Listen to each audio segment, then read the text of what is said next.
Breaking the gray.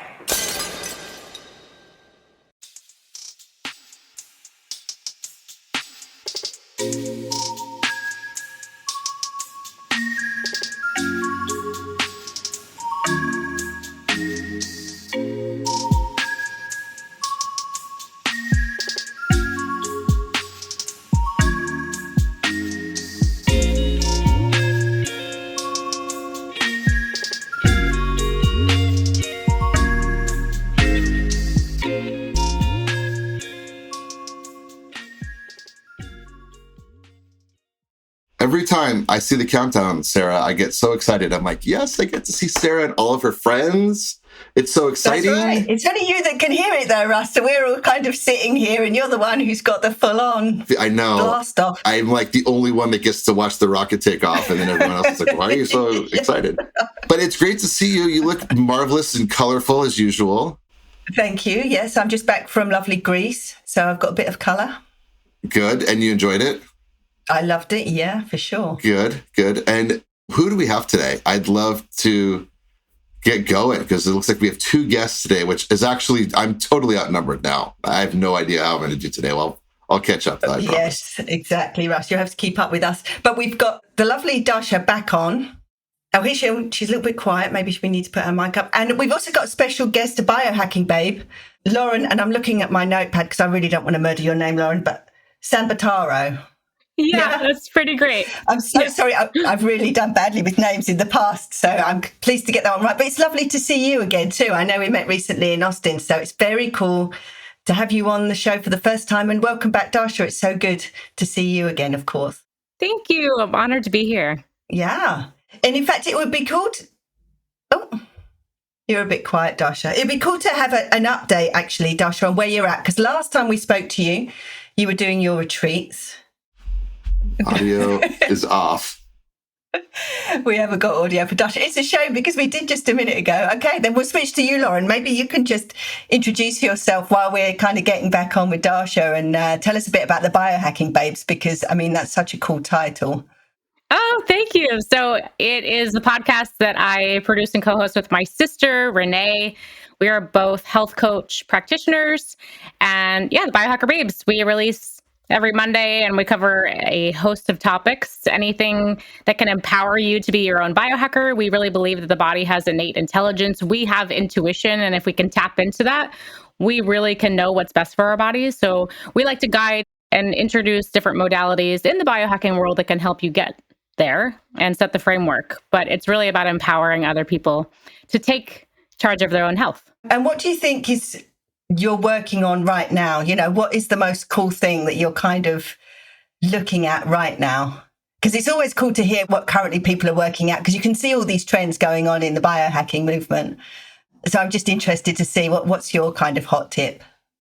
I'm probably always going to come back to movement because that is my first love. I grew up dancing. I was on Broadway for a long time.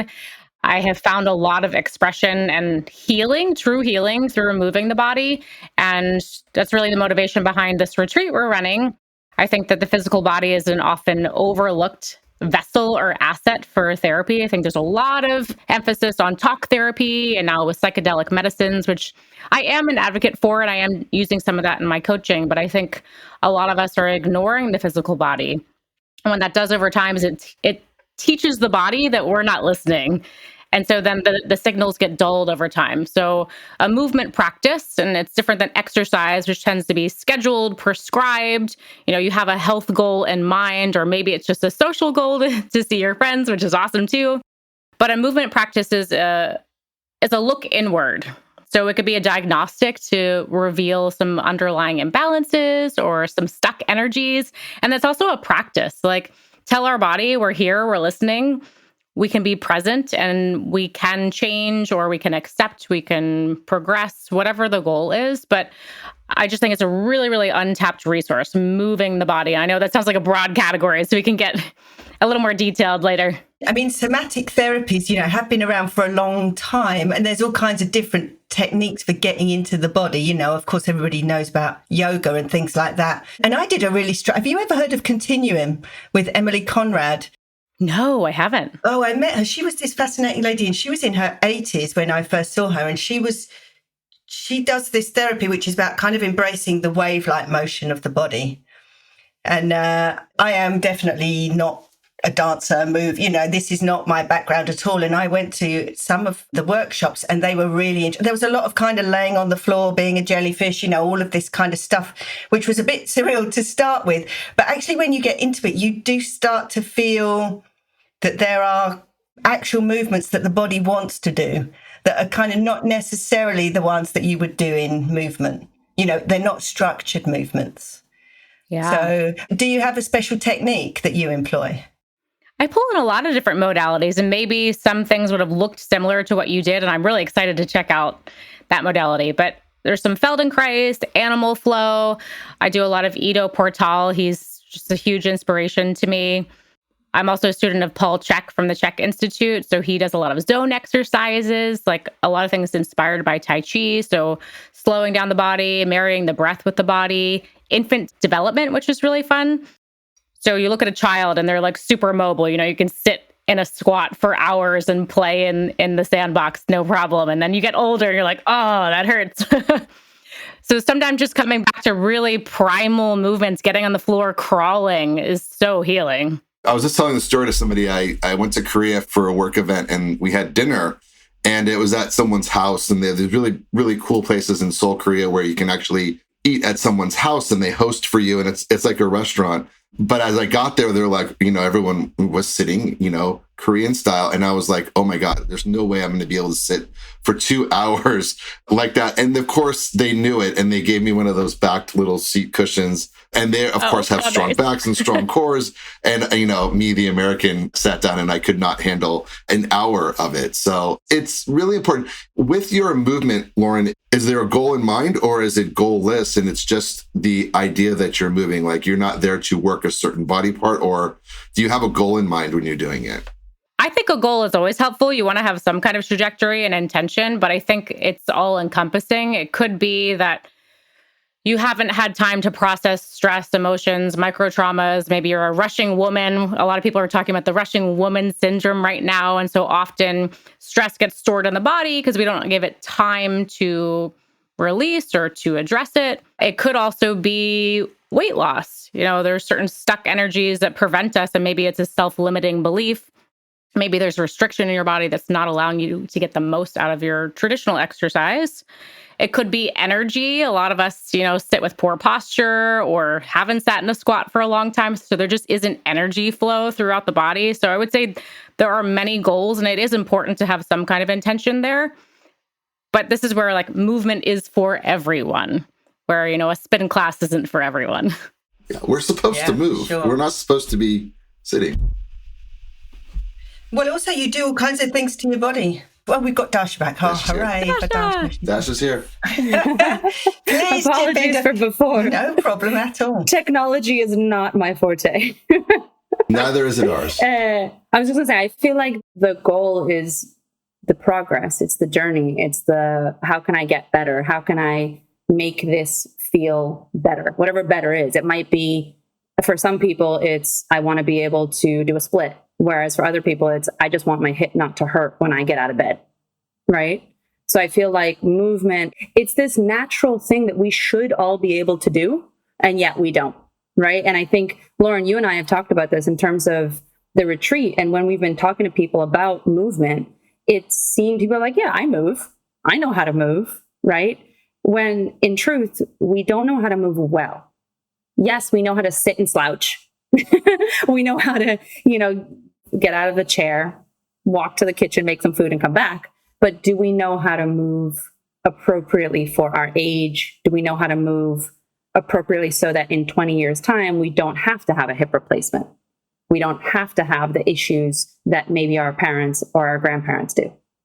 There was I was speaking with a few friends about this, and one of the things, since I'm the only male here, I'll give you a little, one perspective of this is that there's this idea that when you're young and you're training for a sport, to beat you up and to really beat up your body, because the more you beat your body up, the more you will be, you'll actually advance. And it's everything with lifting weights, or it's going for hell weeks, double days, like whatever those are called. Those are just days where they just beat the crap out of you.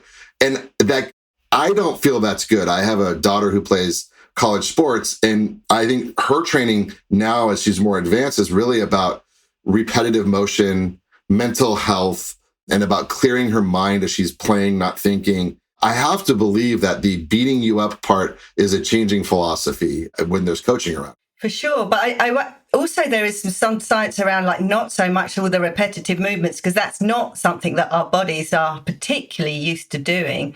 I mean, I think, functional movement, when you're doing things that you would maybe be doing in a more natural environment, there's lots of people out there climbing trees and flipping tires and doing the squats. And because I think the body can get stuck in a movement. And I think this is maybe where it comes into the emotional stuff, because you do have certain postures in your body, like a stress posture where you're pulled in and like your psoas muscle is pulled up. Your body does that when it's stressed, but also when you're in that position, your body thinks it's stressed, even if it isn't, because that it's so connected, the body and the mind. It's a feedback between both. So I think releasing the parts of your body so that your body gets the message that you can relax or that you're not stressed is also an important part. So I wonder, Russ, how, if they're integrating that into and maybe and the thing is, like, you train your mind that movement is tied to beating yourself up. And so I have to go to the gym, and I've got to go, like, my workouts have to be tough. And I think that's what makes the continuation of movement probably hard, I imagine. Like that, there's a connection point in there of like, oh, I have to work out, like, rather than like, this is a positive thing. It sounds like, Lauren and Dasha, that you two have kind of found a way to do that. Yeah, I think healthy competition in group exercise can be awesome. We get dopamine and oxytocin being around others, but I think there's a big lack of why and purpose in classes or even just in personal training. I think I've had a lot of health coaching clients come to me and they say, I do this, and this 6 days a week. It's very regimented. And when I ask, why are you doing that? They're like, I don't know. Aren't you supposed to do that to be healthy? It's like, well, sure, but let's break this down. And I think movement as a general conversation is a conversation with your body. It's asking your body, what do I need in this moment? And that could be different day to day. Like, we are dynamic. We're not the same as we were yesterday, or not the same as we will be tomorrow. And so what do you need today? And it becomes a look inward so that you don't get stuck in a rut, so that you don't get stuck doing repetitive movements or stuck burning X amount of calories because you read it in some article and someone said, this is what you got to do. So it's the addressing and acknowledging and knowing that we are changing all the time. And if we don't listen, then we just get further and further away from our intuition. And it's our intuition that really brings us back to the healing for anything, any type of bring it into the body. That's really cool. I was going to say, Dasha, maybe you can tell us how you're bringing it into your retreats, because I know this is where you've been putting your heart and soul recently. Yes, big time. No, thanks for the question. So the way that we're bringing this into the retreat is, funny enough, movement and body awareness and what we're calling somatic healing, right? Healing of the body is actually included in every single one of the Women's Health Co-retreats. So every retreat has an aspect of this. In part, frankly, because I've gotten a lot more into this because the past year and a half, I've been healing my own self from an ankle injury that led me to realize that I had other injuries in my whole body that I had been holding on to. And so for me, it's become intricate to biohacking. So I see that people are biohacking and they're saying supplements and what are the foods that I'm eating and all this stuff. And we're forgetting the thing that we are carrying around every day, which is our body. And so emotions are showing up. For me, for example, I did a postural assessment with Lauren before, which I highly recommend. And if anybody's listening to this, and if you sign up for the retreat that Lauren and I are doing, then if you sign up before September 1st, you'll actually get one of these assessments for free. So sign up now. Because for me, I found that I was holding a lot of my tension, a lot of my stress, anxiety, whatever it is, right? I was holding it on my left side, which is really interesting, right? Because when we start to think about the body as a map, and this is where we get into a little bit of the woo-woo, right? Which is our emotions are mapped onto our body as well. Our old traumas are mapped onto our body. So for me, there's all of this trauma is sitting on my left side, physical trauma. So then the question becomes, is there a correlation? And they say that you have left side, right side, masculine, feminine, or feminine, masculine, excuse me. And so is there some sort of trauma that I've had to my feminine side, right? Is there something that I, as a woman, because in the past I've been doing consulting and go and running companies, and I'm in the masculine world, if you will. Is there some area of the feminine which I'm not giving enough attention to? And therefore it shows up in injuries, right? So to answer your question, Sarah, where is this included in the retreats? In every single retreat, there's an element of this. We're including resistant stretching, which is a body modality which folks like Oprah are using, and it helps to literally remove trauma out of your body. Like, you pull it out with the help of a therapist. We have yoga, we have meditation, we have walking barefoot to the waterfalls. But then if you're really interested in going even extra deeper into this, then it's this retreat with Lauren. Because Lauren, I mean, you've been living and breathing this world of movement. And it's one of those things which I find interesting, because I think that movement, and I'm putting in air quotes, is like the word exercise. Everybody knows it-ish, right? Like, Russ, you know how to move. Sarah, you know how to move. We know what movement is. But then when Lauren says Feldenkrais or infant development, I have absolutely no idea what she's talking about. And that in learning from Lauren, the specific tools and those modalities, and saying, oh yeah, when you have a stressful situation, you're not getting along with a business partner, you just had you were driving and something came out quickly and you got really stressed. Well, go home and do a traumatic release exercise, right? These are tools that Lauren can teach us in the 5 days that are this retreat with her is only dedicated to movement. So I know that was a long response, but hopefully that's super cool. I'm interested. An understanding. How do you do the assessments, Lauren? Do you do them like over Zoom? Like, I'm kind of trying to sit. I don't know about you, Russ, but I'm like trying to sit up now. I'm standing up, and all of a sudden your shoulders are down, your hips are imbalanced. Oh yeah, everyone always stands taller in these conversations. Yeah, I'm moving. See, or I move because I'm standing too. I'm like, don't stay still. So I have been able to do them over Zoom. That was an adjustment when the pandemic hit. Though Zoom can actually be really helpful because I can take videos, screenshots, but I do a static postural analysis. So looking at the body on a plumb line.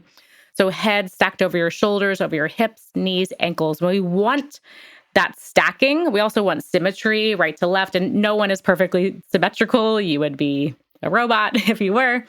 But we do want to have some sense of ease in the body.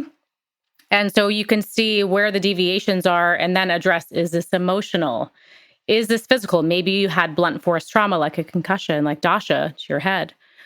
And then we can start to kind of put the pieces together and have a conversation. Like, do we need to talk about what your relationship is with women in your life? Do we need to talk about what your relationship to truth, speaking your truth is? So a lot of women, if we have like closed shoulders, like rounded shoulders in the corrective exercise world, we would say, well, I'm going to give you this exercise. We're just going to fix it. You're going to do your homework. But the conversation is, are you willing to receive love, or are you kind of closing off because you don't know how to ask for that? You haven't been taught that it's okay to ask for that. So that comes up in the static assessment, and then also a dynamic assessment, which would be squatting, lunging, push, pull, gait patterns. Walking patterns are really fascinating. You start to see tension, especially people that walk and you've seen the people that don't move their arms when they walk. You're like, how's that possible? Like, what is causing that stuckness? And it's just a conversation, no judgment. It's like, let's see if we can make this better for you. Is there something you're holding on to that could be inhibiting you from living your best, like most vibrant, most creative life? And a lot of times there's a release. Sometimes it's just, now I'm aware of it, and now I can kind of like breathe a little more deeply. There's a lot of things that come up, but static and dynamic just is. Have you ever come revealing. across someone who's kind of in this locked up pattern, and then you clear something that's purely emotional and not physical, and you get a change? Are you asking me? I'm asking you just because because it sounds like that's what you've been working on. And I'm just interested because, I mean, I've done a lot of this work myself. I'm trained in trauma release exercises and all kinds of things. And I have seen it, but for a lot of people, because they can't make the connection between the physical and the emotional, getting people to understand that you can change your physicality by changing your emotions is a big leap. Maybe not so much in the States, I have to say, because there is more of people are more open to talking about emotions. But a lot of places where I've done my training, for example, England, Germany, Italy, it's a big leap for people. Sure. Yes. And I would say it's on the same spectrum as talk therapy. You show up to talk to your therapist and your subconscious is only going to let you go as far as it wants to go in that day. And we can kind of lean on the edge of discomfort, right? Like this hormetic stress response idea, but you're not going to just unpeel all the layers in one setting. Maybe you are. Most people won't. But starting the conversation can at least build the awareness. And then the curiosity is what keeps us in that. That's the integration of it. But yes, I have had one particular case where it was a male, very closed off, and just continuing to have that conversation over time. There were physical exercises, but I think it was the talking that over time he was like, okay, I can do this. I understand. And it takes time and it takes commitment and willingness. So that's like a big tagline of the retreat. Like, are you willing? Are you curious? Are you ready? Because not everyone's ready, and that's okay. You're ready when you're ready. Presumably, I think Dasha, what's that's interesting the joy of your retreat. I keep talking over you, Dasha. I'm so sorry. You go No, ahead. you're good. You're fine. I was gonna say, I think that's the part that's interesting to me. It's the journey, right? And when your body all of a sudden starts to open itself up, and when we think that we have control over everything, right? And that's a product of the West, really. Like, I'm going to control my career. I'm going to control my body. I'm going to control everything. And I say that I want to do a squat today, and today I'm going to be able to do it, right? And for me, I noticed it last week. I'm doing a squat, and my brain is just saying, right? And so physically, I can do it.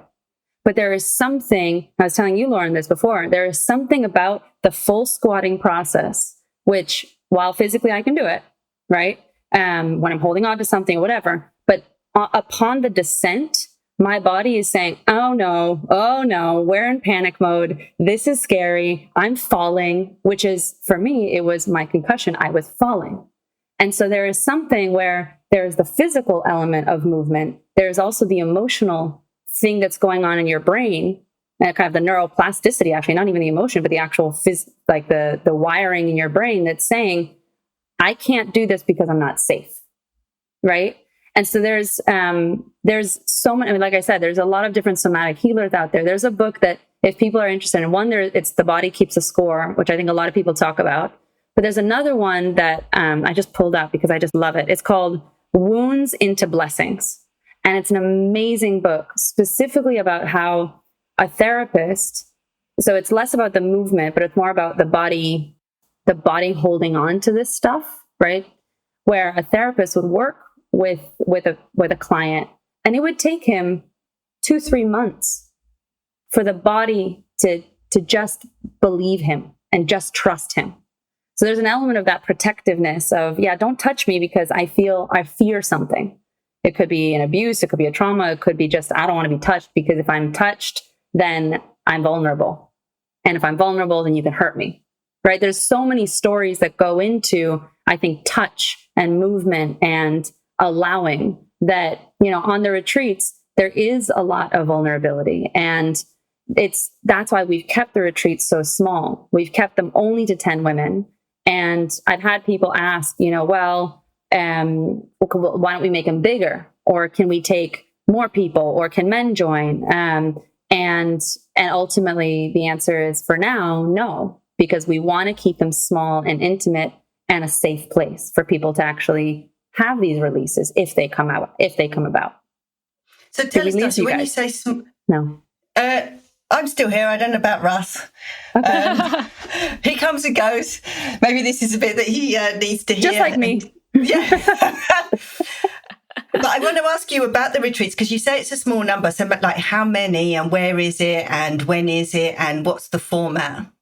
Yeah, thanks. So each retreat is located in the Dominican Republic. I moved down there last year during the pandemic, and I was like, yeah, I'll be there for 2-3 months and I'm out. Nope. It just grabbed hold of me, and I fell in love with it because Cabarete, which is in the north, which is where we're located, it's kind of like Sedona in the sense that there's a lot of healers there. It's a very interesting community that's small, that's very, the people that live there are brought there because of the wind, because there's 300 days of wind, and because of the sun, and there's 300 days of sun. So you find kite surfers and people who are very much using their bodies and interested in health from the sports aspect. And so I ended up staying there and then brought a couple of my friends down and said, all right, this is a magical healing place, because I see how their shoulders, right, go back and down, and the stress melts off of them after they're there for 24 to 48 hours. And so all the retreats are there. The retreat with Lauren is going to be in October. So the idea that with this one is that we wanted you to have a moment to kind of come learn these different tools, so that you have a toolkit to help you as we get into the fall and into the winter, into the holiday season, which is full of stress, right? And so if you have these tools to let go of stress and move through stress, then yeah, stress is going to come, and that's fine, but it's not going to stick to you, right? So our retreat is in October 25th to the 30th. And it's 5 days. So you fly down, and the second you fly down, you are ours. So we'll pick you up. We have these houses that I've been lucky to find. And a friend of mine is just like letting us use them on the water, literally on the water, on the beach, on the ocean. So you wake up in the morning, you go for a sunrise walk. We're going to come back. We'll do different workshops. So there's each day we have workshops. We have time to play with biohacking tools, because I think that's the thing, right? Biohacking is really interesting, and there's a lot to learn, and there's so many different tools that you can use, and not all these tools are for everybody. And some of these tools are pretty expensive. And so, right, we don't spend the money to buy these tools if you don't know that they're going to work. So come on down, and you get to actually try some of these things. You're going to get to ask your questions and say, well, okay, hold up. If I'm menstruating, what is the type of movement I should be doing when I'm menstruating, right? Or the week before, or the week after, or I'm in perimenopause, or in menopause. What are the types of things that I should really be thinking about? And you can ask Lauren and myself types of questions like that. Or what's a different biohacking tool that's going to be really good for me? And I think that's a part of the retreat that we don't really talk enough about, which is a lot of times when you're getting into biohacking, it can be overwhelming. You don't know what to buy, what not to buy, what to try, what to do, right?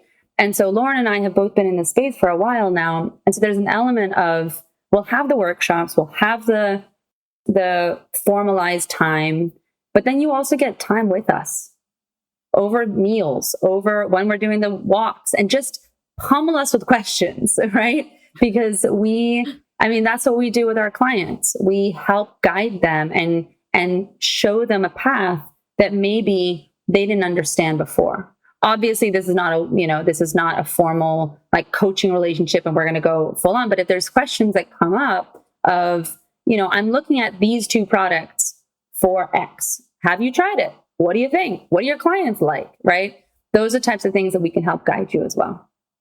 And presumably you're helping people kind of get a process or get like a priority, because I think that is one of the things with biohacking. There's so many things you can do, but like you're saying, I found it in myself. I was trying it the other day, like, okay, I need to do more push-ups. I need to get stronger. And then I read Breathe, and I was speaking to Kristen, and she was kind of saying, well, first of all, you need to do your breathing, because if you're not breathing properly and you're like kind of holding your breath and doing push-ups, you're probably locking your body structure. You're not doing it in the right way. So I think one, having a priority list, or at least knowing where you're at, like you said, Lauren, body awareness, because if you don't have that, it's very difficult to build on something. And Yeah. to giving people like hacks which are free, which are relatively inexpensive, because, knowing how to do proper squats or knowing how to breathe through press ups or even knowing how to do an exercise to release trauma once something's happened to you, these are things that, you don't have to buy some expensive gadget for. And I think too, it's movement, in my opinion, movement and doing things with your body, whatever that means to you. It could be an ice bathing, could be sauna, it could be eye gazing in the sun, right? Things with your body, I'm finding more and more that they are much more effective than half the other things that we're doing, right? So stress, like I said before, it's going to come. You could try and tackle stress with adaptogens, with pills, with pharmaceuticals, you can. And that is a route for sure, right? But what if you had a movement pattern? What if you had a tool, a breathwork pattern, a tapping mechanism, all of these things that are free, right? And quick that you could do instantaneously, right when you're feeling that stress, so that it doesn't stick to you. So that then if you do take adaptogens later on, they're going to be more effective. Yeah. It's really important to me that we don't give you more things that you feel like you have to do. I just think the movement can be a conversation with your body. It's the quiet time for you to tune in. So you intuitively know, okay, this is what I need. This is the body part that needs some attention. And maybe it is breath work, but you're not having your coach tell you that. You're saying, dropping in this moment, I intuitively know that that's going to serve me best right now. Rather than reaching, like Dasha said, supplements, gadgets, which all have their purpose, but that takes us outside of ourselves. And we can say, well, I have this to-do list because I think these are all going to help me, but that's not taking into account the body's innate intelligence. So what can your body tell you first and foremost? So it's like waking up in the morning, not checking your data quantification trackers. What does Oura Ring say that I'm going to experience today? Wake up and have a conversation with your own body first. Check in. There's so much wisdom, so much communication that can come from that. And then we check in with the biohacking stuff because it just you want to have a baseline right? to go on. But I think the intuition piece is a whole nother topic, because it seems to me as a species, really, it's something that we're kind of losing more and more track of the more that we have gadgets and artificial environments. And it's very difficult, it's very difficult because, I have, you were saying that you don't like squatting, Dasha. I hate doing the camel in yoga, and I've hated doing it. And I actually think that I'm going to puke when I do it. But of course I don't, but there's some emotional thing there. But I've known that for a very long time, and trying to work on what that is and tap into that. It's not an easy thing to do. And I think it's, God, if we could get this into schools or get children to try and understand a little bit more, to trust their intuition rather than relying on devices and monitoring tech. Yeah, I think that's up to parents. I think, we live in a very black and white society, right versus wrong, and kids are naturally very creatively oriented as children, but we learn that you have to start showing up and being a yes person or being right. And there's no, let's just be messy and explore. And so we do lose that intuition, and women especially, because I think we've been bred to take care of others before we take care of ourselves. So we're just like, body, if you're telling me something, I'm not listening. Don't have time for that. It's an enormous piece of the puzzle, what you're talking about, the kind of body awareness piece. And I think it's also the body awareness, but it's also, what is the emotion that I'm feeling? And I think there was a Harvard study that came out. I'm not going to remember all the data right now, but basically they were saying that probably 30, 40 years ago, our vocabulary about emotions was much more than it is today. So today it's, I'm angry, I'm sad, I'm tired. What else? Right? There's not the nuances. Or, I'm good. Right? I'm good. Yeah, I'm fine. How are you? I'm good. Right? It's the 4-letter words. I'm good and I'm fine, which is like other 4-letter words, which we shouldn't be saying, right? Or we shouldn't be feeling, right? They're not a good thing.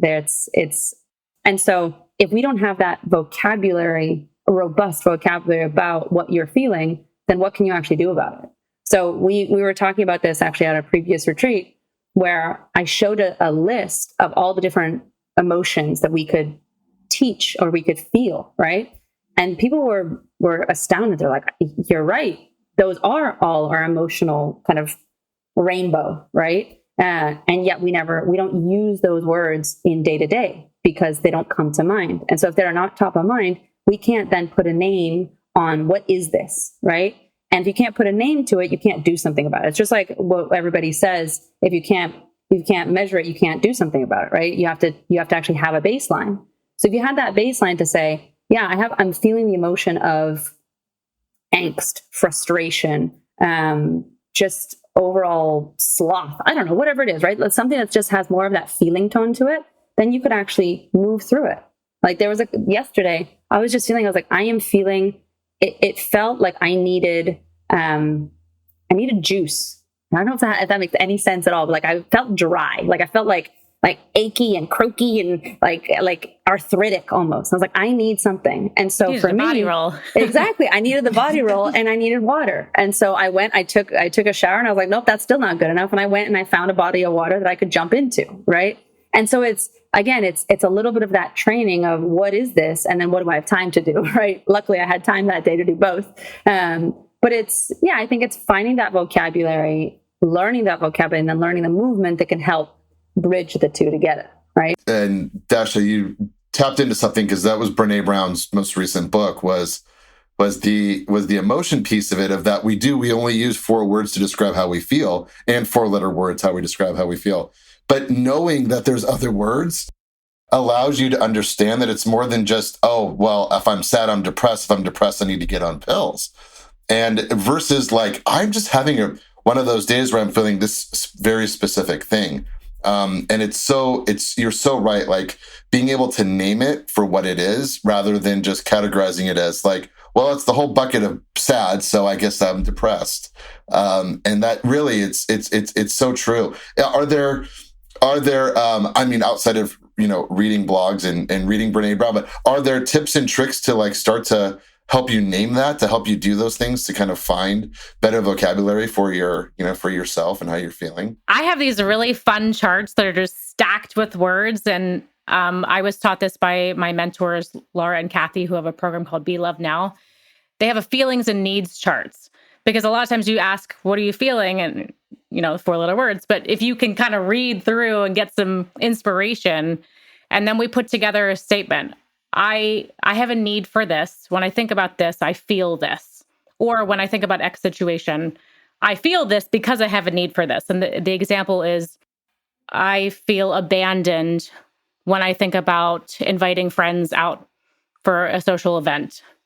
If they say no, because I have the need for community, I'm thinking off the top of my head, but getting really, really clear about what your need is, and then what you feel when you're in certain situations. And I think that just colors the story and what the body is asking for. And it just starts conversation. Yeah, Lauren, and there's an action you can take. If you've identified it, you can say, okay, now I'm here. This is exactly what I'm dealing with, rather than taking the action on somebody else, which sometimes I find when I'm having an emotional reaction, I like to turn and say, yeah, how's it my fault? It's their fault. Yeah.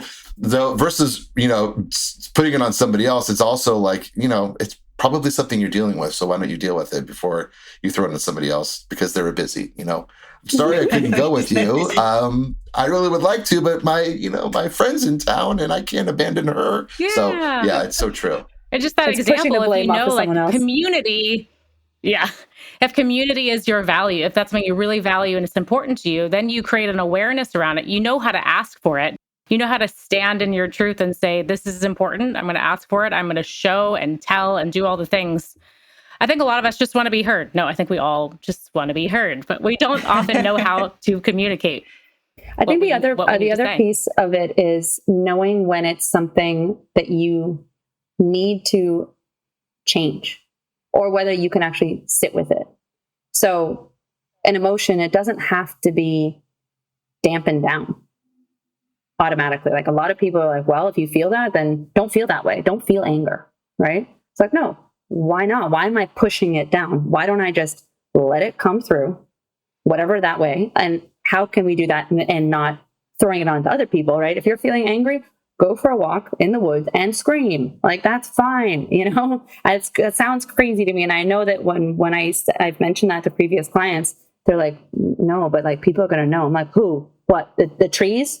right? There's an element of let's remove it. Let's let this out. Let's let that emotion out in a positive way, right? So that it can move through our body instead of putting a Band-Aid on it and dampening it down and pushing it down, which ultimately is then just going to result in trauma later on down the line that you're going to have to deal with, which is going to be harder to deal with, right? Yeah. So I think it's an element of name the emotion and then also realize, especially as a woman, what are other elements that could be affecting that emotion?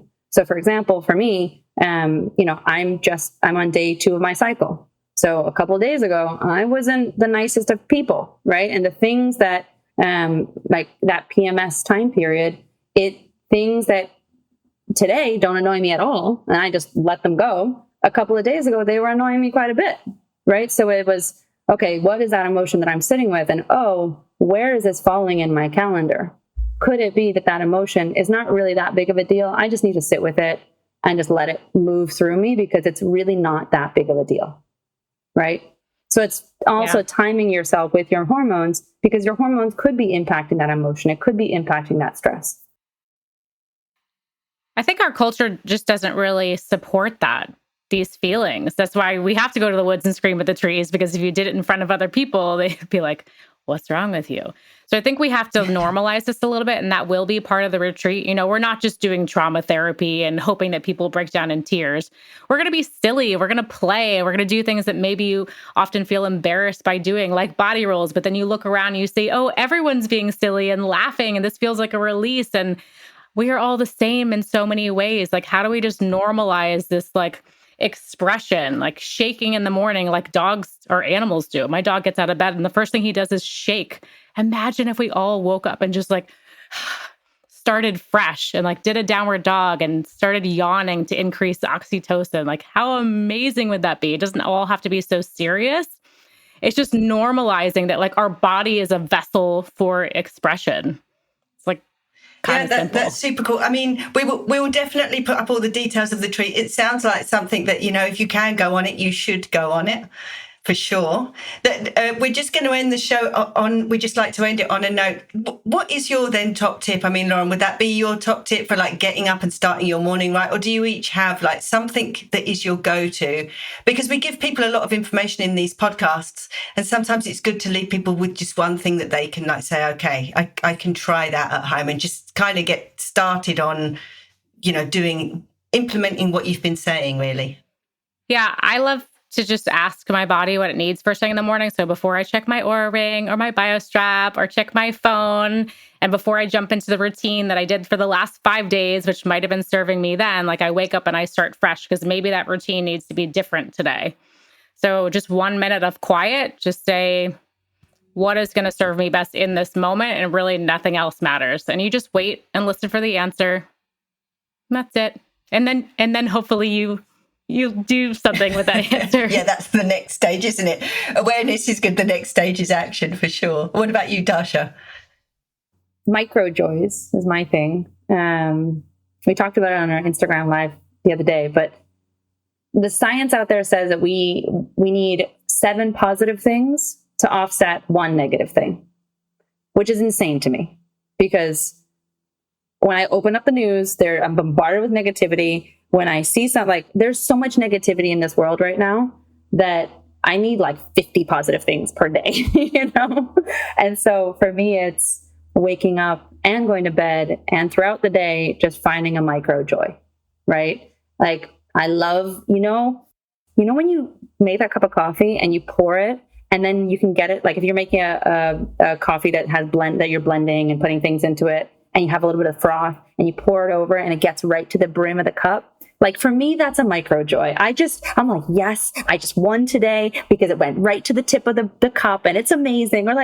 Or yesterday I went to wash the car and for some reason I really got joyful about being in a car wash. I don't know why, but for some reason, right? So it's like finding those little micro joys. And so I think biohacking is amazing. I mean, movement is obviously a huge part, especially now. But for me, it's constantly seeking out the micro joys, seeking out the little things that can give me a little boost of happiness.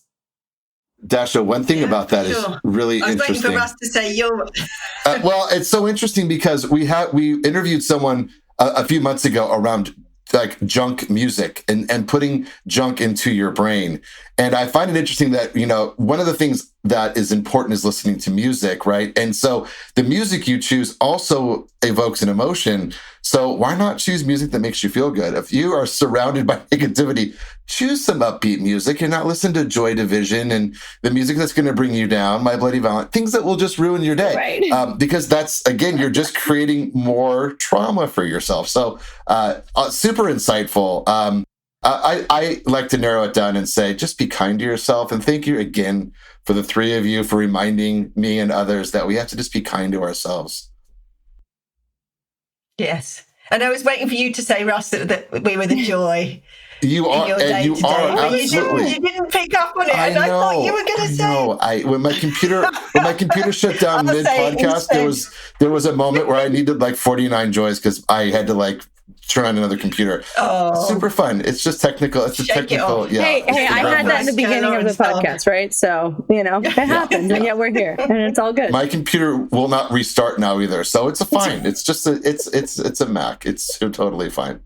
Thank you both, all three of you. Thank you. I now get to replace all the negativity for the rest of the day because I've had the three of you for an hour. So I'm so lucky. There we go. There we go. Back on form, Russ. Thank you very much. Take care, everybody. Thank you. Bye. See you in the yard. The Rebel Scientist podcast is a Breaking the Gray production, hosted by Sarah Turner and Russ Eisenman. Audio production by Dave Visaya and the podcast engineers. For more information and for our biohacking shopping guide, visit rebelscientist.com. To hear more incredible Breaking the Gray production podcasts, visit breakingthegray.com. That's gray with an E. breakingthegray.com.